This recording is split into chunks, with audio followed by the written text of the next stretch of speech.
Alors, la connaissance du fonctionnement des appareils reproducteurs de la femme et de l'homme, ce qu'on a vu dans les capsules précédentes, eh bien, permet de comprendre et de mettre au point des méthodes de contraception et des techniques d'aide à la procréation. Donc, les méthodes de contraception, c'est avoir une sexualité sans procréer, et les techniques d'aide à la procréation eh bien, concernent l'infertilité et l'ensemble de ces traitements. Alors, avoir une sexualité sans procréer, on peut jouer à deux niveaux. On peut soit empêcher la fécondation, c'est-à-dire on peut utiliser un moyen de contraception, ou alors, dans le pire des cas, eh bien, on peut empêcher la grossesse. C'est ce qu'on va appeler la contragestion. Alors commençons par les techniques de contraception. Elles sont globalement en deux thèmes. Il y a celles qui sont non hormonales et celles qui font appel à des hormones. Alors, dans la contraception non hormonale, il y a des méthodes qu'on va appeler mécaniques. Alors, dans ces méthodes mécaniques, eh bien, on va empêcher le dépôt des spermatozoïdes dans le vagin, ou alors on va leur bloquer le passage vers l'utérus, notamment on va les empêcher de passer le col de l'utérus. Alors, une des premières méthodes féminines, c'est le diaphragme, donc qui est ici posé devant le col de l'utérus, ou alors la cape cervicale. Donc effectivement, les spermatozoïdes ne peuvent pas passer du vagin ici à l'utérus. Souvent, donc, diaphragme et cape cervicale sont associés avec un spermicide qui, lui, eh bien, va détruire les spermatozoïdes. C'est vrai que le spermicide peut être utilisé seul, mais pour obtenir un maximum d'efficacité, il vaut mieux l'associer donc avec le diaphragme et la cape cervicale. Alors, la cape et le diaphragme peuvent être placés minimum 2 heures avant un rapport sexuel, et il doit rester en place au moins 8 heures après un rapport sexuel. Un peu dans le même style, on a le préservatif féminin qui ressemble d'ailleurs à un préservatif masculin, donc qui se place dans l'ensemble du vagin, hein, et lui donc il présente un avantage très net par rapport au diaphragme et à la cape cervicale, c'est qu'il va permettre de protéger des IST, des infections sexuellement transmissibles. Donc bien sûr, comme pour le préservatif masculin, il est à changer à chaque rapport. Le préservatif masculin, lui, eh bien, tout comme le préservatif féminin, préserve des infections sexuellement transmissibles et il est aussi à changer à chaque rapport. Alors il existe des méthodes, on va dire, un peu plus directes.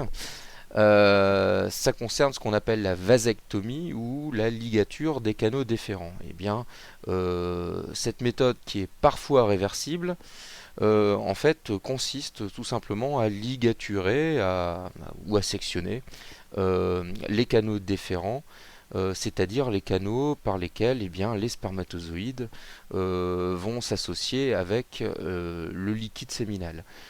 Donc avec ce système ici, eh bien, on a un sperme qui sera sans spermatozoïdes.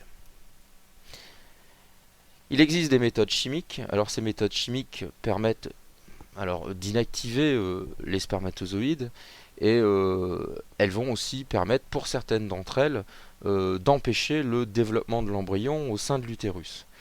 Alors euh, une des méthodes, c'est la pose d'un stérilet, dont vous en voyez ici hein, quelques-uns, donc des stérilets au cuivre, ce sont ces deux ici. Alors ces stérilets en fait peuvent être placés dans l'utérus et laissés en place de 4 à 10 ans. Et en fait, de par leur présence et de fait de la présence du cuivre, vont provoquer une inflammation de la dentelle, enfin de la muqueuse utérine. Et donc, ça va être totalement, comment dire, non favorable, défavorable au développement d'un futur embryon.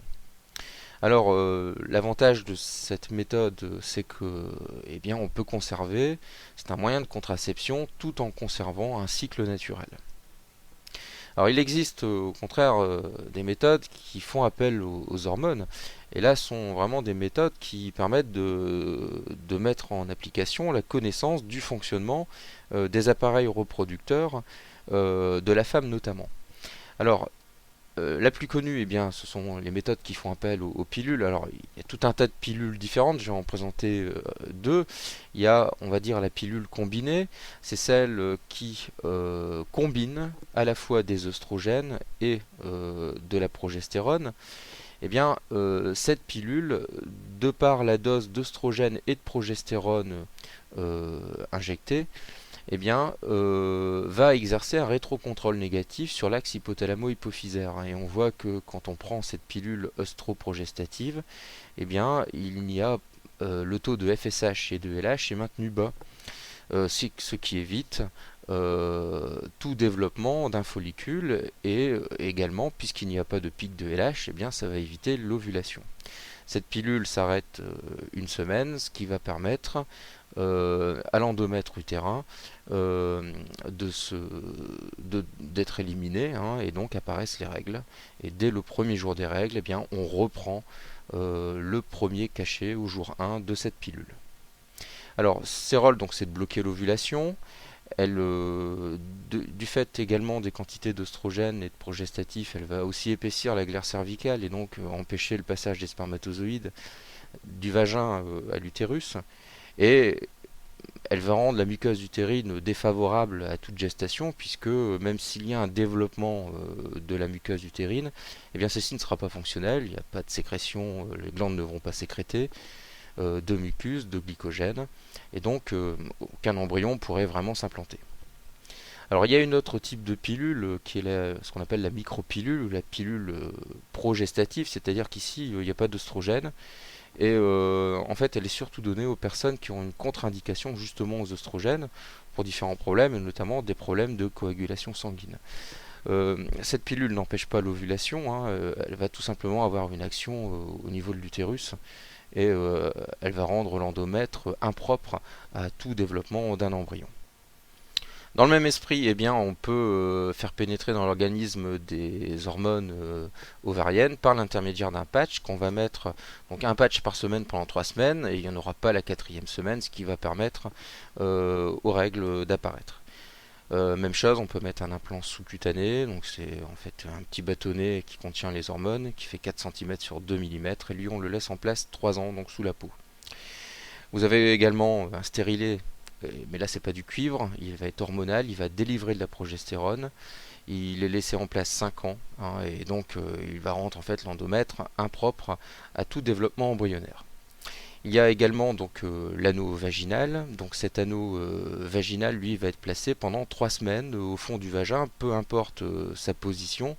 Il est à retirer à la 4e semaine pour permettre les règles. Alors, maîtriser la procréation, c'est aussi empêcher la grossesse, ce qu'on appelle la contragestion. Donc, en cas, par exemple, d'oubli d'une pilule, ou alors si on a eu un rapport sexuel et qu'on n'avait pas de moyen de contraception et qu'on a un doute, il y a la pilule du lendemain. En fait, c'est un progestatif qui est donné donc à la personne et qui va bloquer ou retarder une ovulation et qui va rendre l'endomètre impropre à l'anidation.